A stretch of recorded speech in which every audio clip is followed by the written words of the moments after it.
Hello guys आज चाहिँ हामी बर्दुबाई घुम्न आएको मेरो बुढो म अनिखेर हामी चाहिँ लङ टाइम पछाडि बर्दुबाई आयौँ।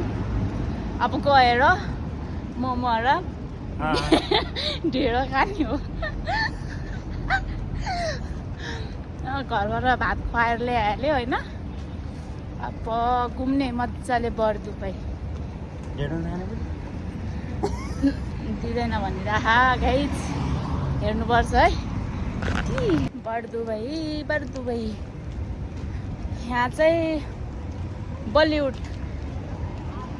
हो। बलिउडमा एकचोटि बस्नु पर्यो, के सामान आएको छ अनि अलिकति सपिङ गरेर जाने हो। बुढा छ ठगिनु पर्यो नि त होइन। अब मेरो स्यालेरी त भ्याउँदैन नि त, थोरै छ नि त मेरो स्यालेरी। त्यही भएर बलिउडमा आएको। अब हामी सपिङ गरिन्छ, तर अहिले होइन रहेछ, अहिले एकछिनमा